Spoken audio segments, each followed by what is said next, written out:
Welcome. Thank you all for joining us today and celebrating National Voter Registration Day. United Way of Southwest Michigan is so excited to be part of this work, helping everyone get more connected to their communities and really make a difference. I'm Heather Cole. I'm the Director of Advocacy and Public Innovation at United Way of Southwest Michigan. And we have a lot of really great people joining us today, so thank you so much for tuning in.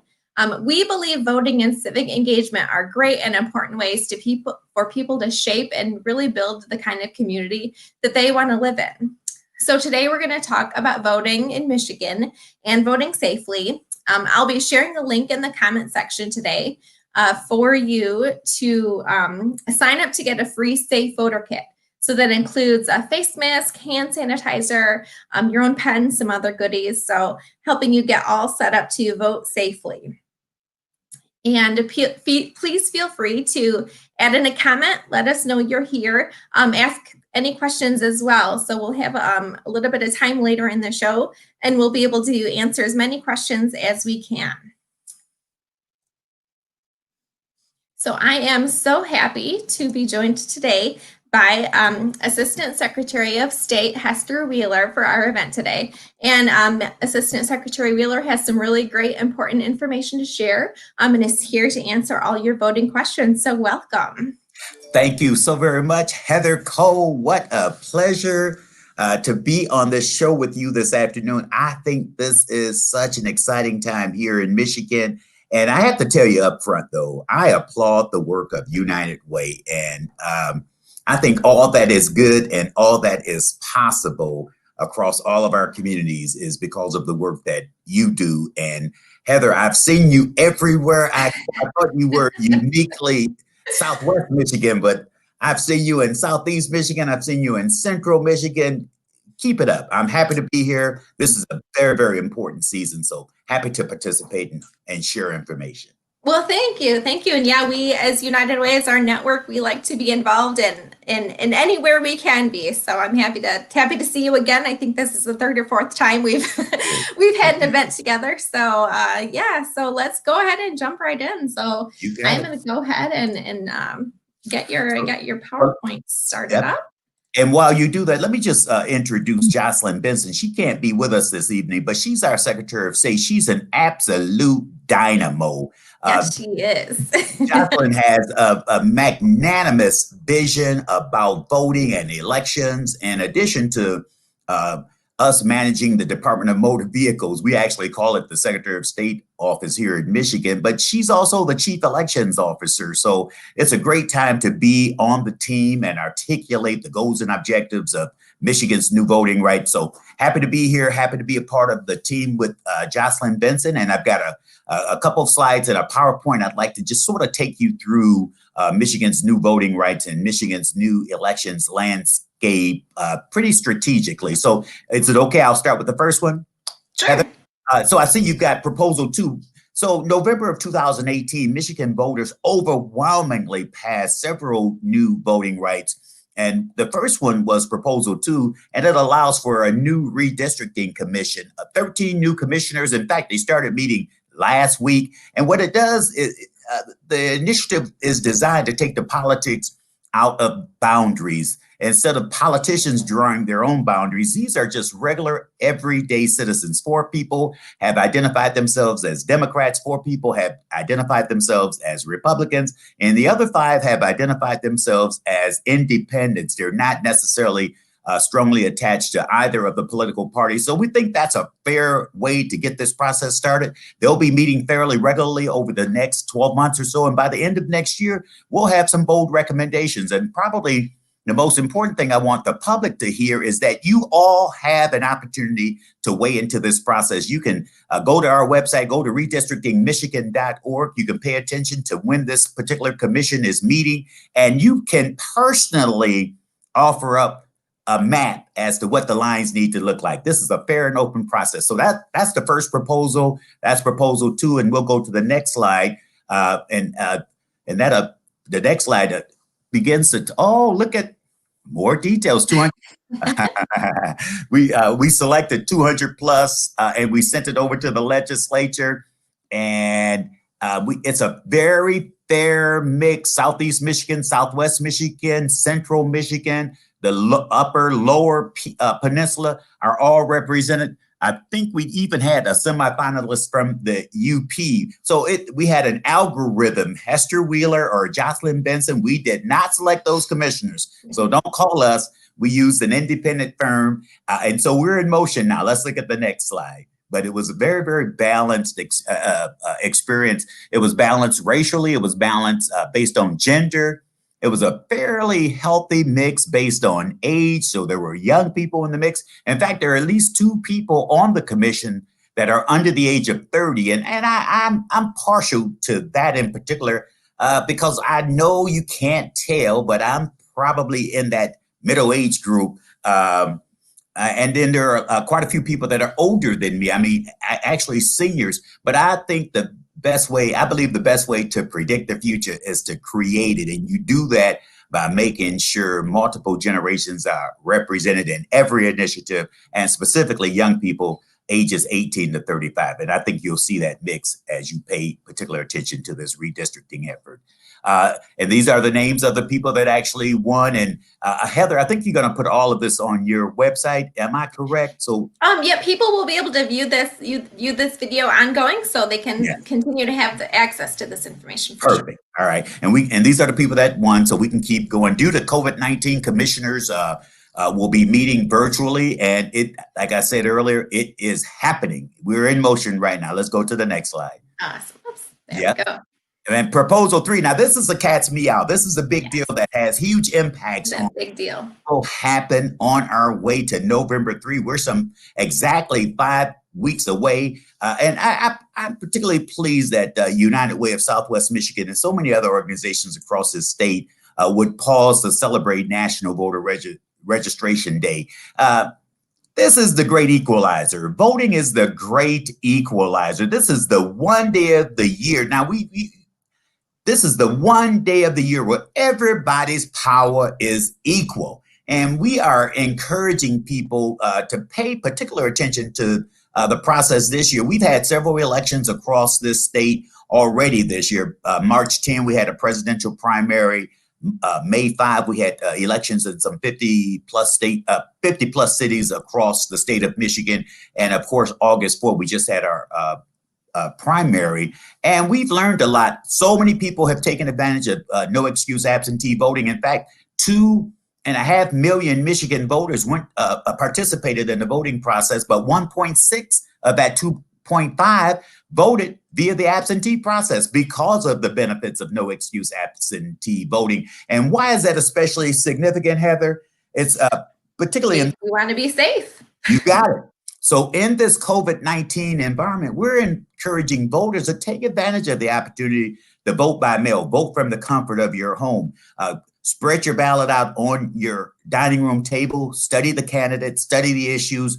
And while PPE and various social distancing requirements will be fully enforced and fully encouraged, we're saying you might contribute to less stress by voting by mail. Take advantage of no excuse absentee voting. Same day voter registration. Let me tell you why each of the elections we've already held, they in fact inform us. 18,000 plus people have registered and voted on the same day, which is the actual election day. Over 50% of those 18,000 were all under the age of 30. And that's especially significant. That lines up with what I was saying earlier about the best way to predict the future is to create it. Young people are making a difference all across this country and all across this world. But of those thousands who registered and voted on the same day, hundreds of them were ages 18 and 19. So Heather, what I'm saying is don't give up on young people. They do want to participate. They do want to participate. They do. But they might not participate until the very last day. There's a concept called scarcity, and you probably remember this from your college days. Sometimes you do your absolute best studying when you're completely out of time. Right. So it's a law. It's one of our natural laws, scarcity. So young people, when they're completely out of time, they've got no wiggle room. They'll go to the poll and vote. So keep pushing. Keep your hand open. And absolutely, we're just thankful that we have this new law in place that lets them do that and lets That's exactly their right. voice get to be heard. So That's exactly right. And then the last one was automatic voter registration. all right, let me go backwards. All that means is that every time you have an interaction with the Secretary of State's office, you will be your voter registration status will be updated. That's what that means. We can keep going because I want to be respectful of our time. And then we talk about PPE equipment. Let me tell you this. We have 1,500 plus clerks across the state of Michigan. Our department, the Michigan Department of State, the Secretary of State's office, we sent ample PPE equipment, face masks, gloves, hand sanitizers. We sent ample supplies to every clerk, and every clerk across this state has been most appreciative because we've been paying attention to them. In fact, we want to be an additional resource to every clerk. Ballot drop boxes, automatic letter openers, envelope folders. These were all resources that we made sure every clerk's office had or could take advantage of it.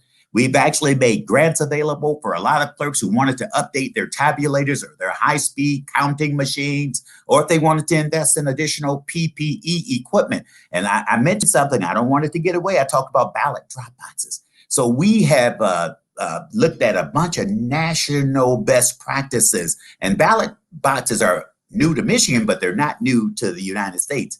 And that can take the place of a mailbox. A lot of people think you've got to go through the traditional mailbox, but right now there's a lot of conversation and possible confusion about the sanctity or the safety of a mailbox, but ballot drop boxes will provide a powerfully positive alternative. Detroit, for example, will have 30 ballot drop boxes at community centers, fire stations, places like that. We were talking with Flint's going to have at least 7. Pontiac's going to have at least 7. I'm not sure what the various communities are, but this Thursday, September 24, is when ballots begin to arrive, or they're on their way to the voters. Typically, most clerks will have their ballot boxes in place by September 24. And if you don't hear anything else I've said, I want you to write this website down, michigan.gov/vote. It's on one of our last slides. But everything you need to know about your polling place, and if or not you're close to a drop box, it will be on our website. We can go to the next one. So here's one of our initiatives.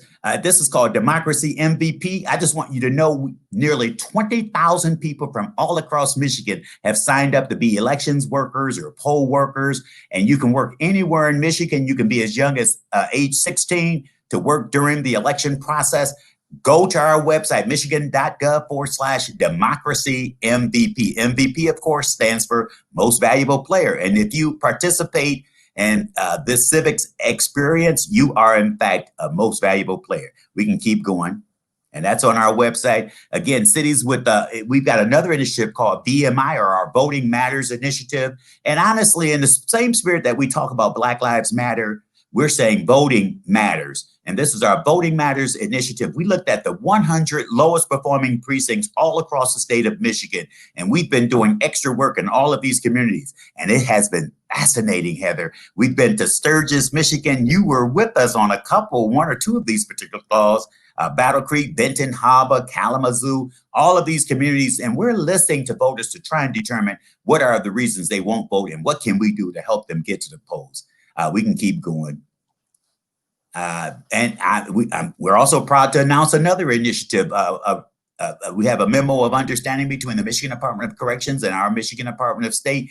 Every returning citizen, some 8,000 to 9,000 people come home every year from one of Michigan's prisons. For the first time in the history of this state, our office and the Michigan Department of Corrections has been working together to make sure everybody that leaves a Michigan prison has a driver's license, a state ID, and a voter registration card. This is a first. This is especially significant. And I think it's also important to remind people across the state of Michigan that if you serve time in Michigan prison, as long as you're not physically behind bars on election day, your right to vote is automatically restored. We can keep going. Next slide, please. So important to know, and so important to make sure people are using their power, taking advantage of their rights, and knowing what their rights are, and not being, confused or misinformed. And it's so very true. And Heather, you really don't have power if you don't use it. And Absolutely. and particularly in low performing precincts, a lot of people don't think politics work, but it absolutely does. So if you're 18 years or older, you're not behind bars. It doesn't matter if you happen to have a past conviction. African Americans have been disparately impacted, and communities of colors have been disparately impacted by the criminalization experience. So it is especially important when you're talking to people of color that you highlight the fact that your right to vote has automatically been restored. So that's important. And we'll go to the next slide. And I think we are. Look at that. I think we're at the end.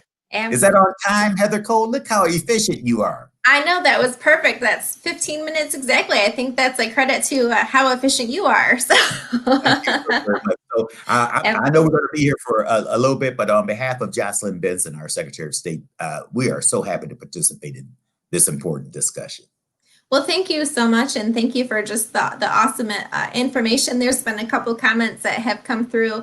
People are really resonating with the way you said the best way to predict the future is to create it. And so many people have commented that they love that statement. So thank you so much for bringing that up. Well, I've got 4 or 5 other little cliche type quotes, so stay tuned. Right. We got it. So I'm going to bring in Jerry Price now. And Jerry Price is the manager of diversity and inclusion at Spectrum Health Lakeland. And we're really excited to welcome him in and help us to lead some of the Q&A. He's got some really great questions he's developed. And then if anyone who's watching has any questions, please feel free to enter them into the comment section and we'll pull those up as well. Excellent. So welcome, JP. Thanks so much for being with us today and talking about voting and celebrating Voter Registration Day. Absolutely. First of all, thank you for allowing me to share this important platform today. You know, as we really celebrate and engage on National Voter Registration Day, the importance of this is monumental. So thank you, and it's a pleasure to be here. Assistant Secretary Wheeler, we've had a chance to get to know each other a bit. And my goal is to make sure that I give you space to get those other 4 to 5 cliches out into the active universe, right? I appreciate it. Well, my goal is to get to the golf course 2 or 3 times a week like you are. So let's see. Now, we weren't supposed to say that live on air. That's a whole different mutual respect. Yes, well, thank you. You know, I was sitting backstage listening to the presentation, as I know hundreds of people who are currently watching this platform was listening intently as well. And I just want to highlight one thing that you said that will really begin to shape this question and answer period. And that comment was November 3rd, everybody's power is equal. Yes, sir. I think that comment is so important. As we all know, 2020 has been an unprecedented year of change. Yes, sir. Right? It has been unprecedented as we look across the landscape and scope of what that change has been. Yes, and we're starting to see that voting is shaping up to be, as always, one of the more important issues of this year that will shape us for years to come. Right? That's right. So one question that I have for you that has come up in general conversation with people in the community, what has the state of Michigan done to prepare for November 3rd in terms of security and protection of the vote that makes all of our power equal that day? Yep, thank you. In fact, we talked about a little bit with the distribution of PPE equipment, and we've talked about our commitment to voter education, particularly in low-performing communities. We're trying to encourage voters to take advantage of Michigan's new voting rights.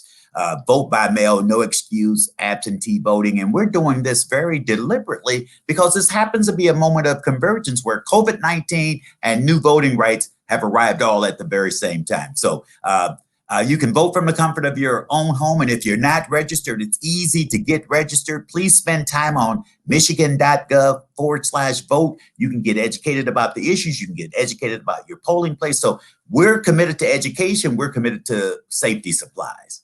And if you got questions or concerns, you can still find, we've got an election security hotline where you can send us a question or call our hotline. And we're also committed to protecting your vote. Absolutely. Absolutely. Thank you. Because the power of information is just that, it's power, and getting out the information so people understand what is going on that day, so they can prepare for it as well. So true. And in that preparation point, you talked about the partnership with the Department of State and the Department of Corrections, Yes. which I think is new information to a lot of people. So how important was it for the state of Michigan to build that particular partnership? Yeah. So you don't really have power if you don't use it. That's one of my other cliches. Just for the record. So we came on board as a new administration. We said, what can we impact? What difference can we make? What can we do that's different? And we're looking at issues like 79,000 residents in Southeast Michigan have lost their driver's license. Well, we're the engineers of the driver license process. How can we impact that particular constituency? A lot of people had challenges because of the driver responsibility fee. How can we educate those folk to help them get their driver's licenses restored? 8,000 to 9,000 people come from Michigan prisons every year. We're the engineers, we're the architects of the driver's license process. So that's how that particular conversation came about. We also know that where we live should not determine if we live or die or have access to opportunities. If you really want to have some impact on what that space you live in look like, then you've got to vote. So that's why we keep pushing. And we keep pushing and keep educating people who may not participate in the process at the level they should, because power, you don't have it if you don't use it. Absolutely, absolutely. And I think that's so important to point out. What COVID-19 has done, it has shed a spotlight on some of those disparities of communities and cities. So unique partnerships like that is how we make sure we continue to have a structural lens on things, and that we continue to build equity across the board for all. And let me say this too, JP, when you speak of those disparities, something is happening in the world. The murder of George Floyd has triggered something that none of us could have predicted. This is what I call a Kairos moment. And a Kairos moment is when the right person at the right time in divine intervention. I'm not a preacher, so don't get scared. But my point is, it's when all those, the right person, the right issue, and divine providence sort of converge. Rosa Parks was a Kairos moment. It changed the world. Barack Obama was a Kairos moment.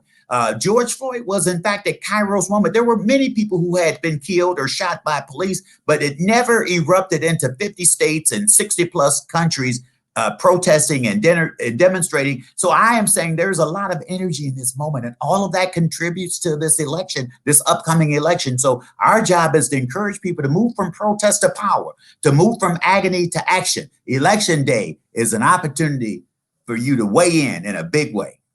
Absolutely. I totally agree. Election day is the day that all voices can be heard. Right. And that's the key, is all voices need to participate in Election Day on November 3rd. And part of those voices will be voices who are voting for the first time. This is their first experience to participate in the process of helping to shape our wonderful country. So if I'm one of those first time people, and maybe I've missed everything and I haven't registered yet, but I want to go down Election Day and cast my vote and my voice, what do I need to bring to the poll with me to ensure that my vote and voice is heard and casted? Thank you for that, JP. Three things. You can register for the very first time online if you choose. Go to michigan.gov/vote. But a driver's license, a state ID, a passport, something with your name and address on it is enough to get you started, particularly if you do it at the clerk's office. Go to the clerk's office, and you actually have until the closing of the poll on election day at 8 p.m. to register. But we actually think it's wiser to try and register several days, if not several weeks in advance. And I told you that 18 and 19-year-olds are, in fact, participating in significant numbers, but very often they wait until the very last minute. So my point, Mr. Jerry Price, is you and I are related to some of those 18 and 19-year-olds. So we need to start talking to them right now, today on National Voter Registration Day, about getting in the process. In fact, I just posted this morning on my own social media outlet a reminder to all of the people who might happen to view my social media that today is National Voter Registration Day. And if you go to michigan.gov/vote, that's an opportunity to get involved. Absolutely. Thank you for that. And I will be sending out my personal messages to my circles of influence is, although you can go at the last minute, don't wait till the last minute. Don't wait till the last minute. And I don't know if you're related to anybody named Pookie or Ray Ray, but I am. And Pookie and them, they won't participate unless I call them and push them and call them and push them. So we know who they are, and we got to keep calling, keep pushing. Thank you for that. And I do want to touch on two more things before I let you go, because I think this conversation is so important for people to understand the information and the power that they have. Yes. You talked about the ballot drop boxes, and that I know in the Detroit area, there's going to be an additional 30 spread out around that area. Is there a way, if you are in your own local town or city, is there a place that holds that information, or where I can find out where my vote drop box is located in my community? Yeah, thank you, Jerry Price. I am so glad you actually triggered something that I wanted to articulate anyway. In addition to the new voting rights, ballot drop boxes are a new resource. There's also a new technology called ballot tracking. Now, the best relationship all of us can have between now and election day is with your local clerk. Your local clerk is the final arbiter, the final decision maker as to if or not you're going to have ballot drop boxes and where they are located. Most drop boxes in Southeast Michigan will be lighted with a secure camera, and they'll be cleaned out every 2 hours by electors, people who represent the clerk, just for security purposes and things like that. But a ballot drop box is an alternative to the mailbox. With all the politics and debate over the future of the post office, we watch where ballot drop boxes in Utah, Oregon, Colorado, they've been around for some years. It's just a powerfully positive alternative. And let me just add one more quick perspective about ballot tracking. The same way when you and I are flying and our airline is delayed, or our departure time changes or arrival time changes, ballot tracking uses the same technology. If you sign up and you give your cell phone number, we can let you know when your absentee ballot is on the way, when your absentee ballot has been returned. And guess what? We can let you know when your absentee ballot has been processed, all via a text message. So these are new enablers to increase the integrity of the voting process. And that's great to know, right? Although COVID has shed the spotlight on the disparities, it has also helped us innovate quicker, faster, and more intelligently. So thank you for sharing that. That's something I didn't know. Yeah. I appreciate that. And let me just remind you, we need young people in particular. You know, Black and brown people are adversely impacted by this COVID-19. So I know while I don't look it, but some of us 50 years old and over, we're not the ones that need to be election workers. We need the 20-somethings and the 30-somethings to sign up to be election workers. So absolutely. Thank you. And my last question for you. We talked about ballot tracking. We talked about ballot drop boxes. And I know you covered this in your presentation as well, but I think it's so important to leave on this final note is the date of, if I requested to vote by mail, when will I receive my ballot in the mail? I think this is a great point to end on, so people have that date stamped and tattooed into their mind. Starting September 2 days from now, September 24, absentee ballots are on the way. Obviously, depending on how large your community is, it might take several days for all of them to get into the hands of the voters. But November 3 is election day. Between September 24 and November 3, if you don't want to wait for your ballot, you can actually go to your clerk's office on the day. Typically, they open 30 days prior to election day. You can go to your clerk's office and literally vote via the absentee process at your clerk's office. So September 24 is when it all starts. We're in it right now. Let the games begin. Let the process begin.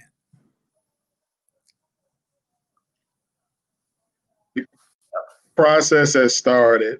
Assistant Secretary Wheeler, I just want to thank you for being here today, for what the state of Michigan is doing, what our state is really doing to ensure the safety of your vote and that your voice and vote will be heard.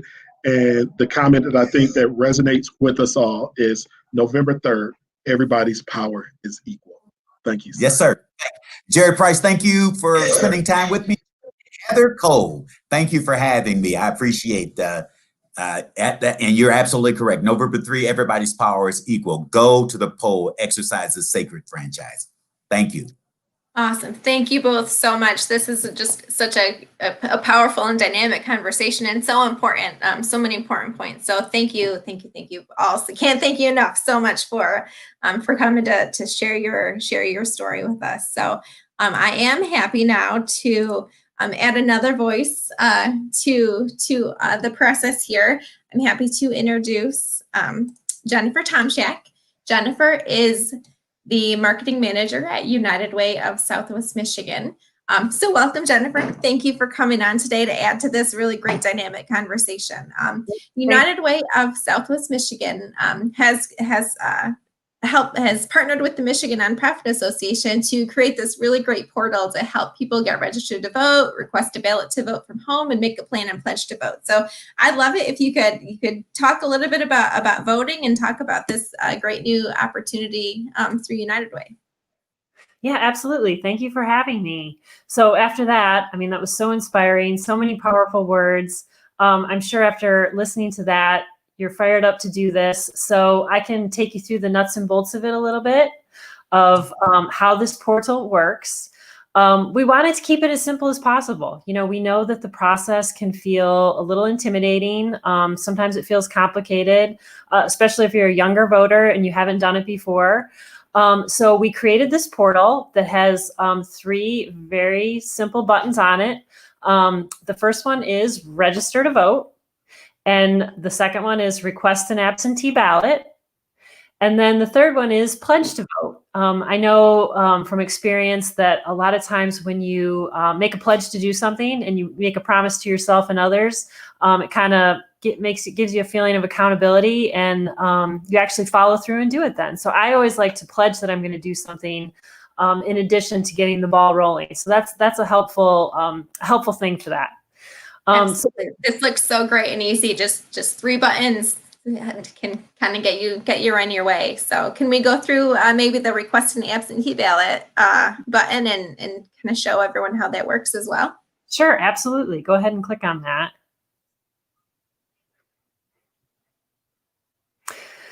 So the first thing you have to do is just put in your zip code.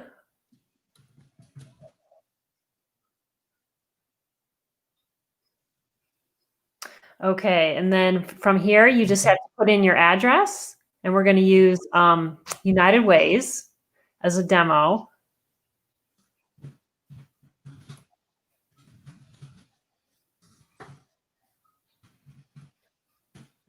And then find my election official. And then here's the form that you just have to keep filling out from here. Just put in your name, birthday, email, phone number, and then upload a signature because they have to have that. Mm-hmm. And then I will say if you don't want to upload it, you can actually just sign with your mouse pad here. And then click submit sign up.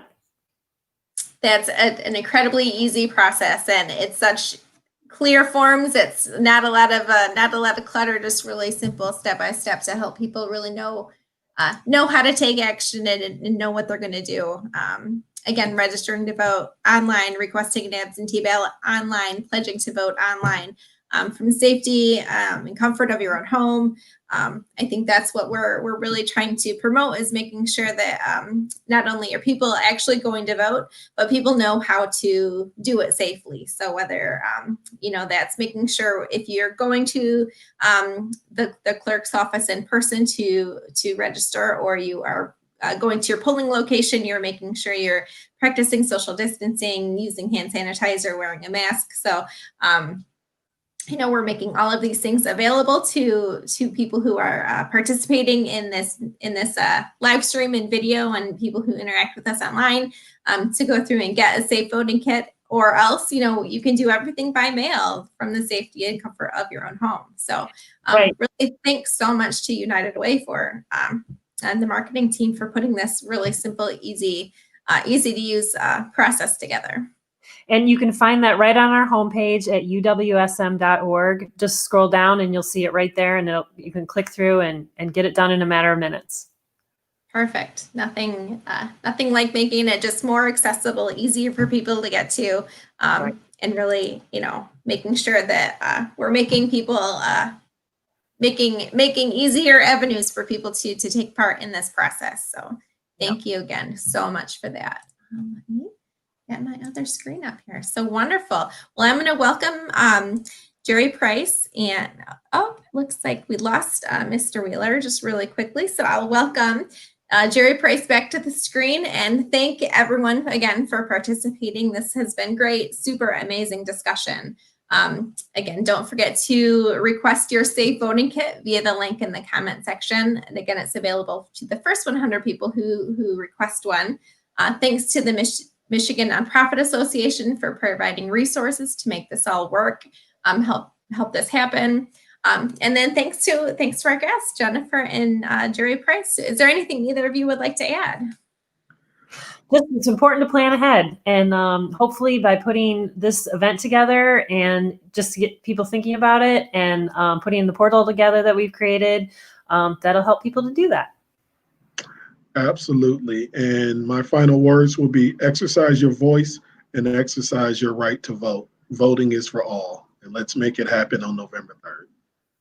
Absolutely. Thank you both so much. Jennifer Tomczyk, Jerry Price, Assistant Secretary of State Hester Wheeler, for joining us today. This has been an awesome discussion, awesome resources. So again, make sure you are visiting mynonprofitvotes.org/UWSM or michigan.gov/vote and get set up and take action. So thank you all again. Have a lovely day, and talk to you soon. Happy National Voter Registration Day. Thank you. Thank you.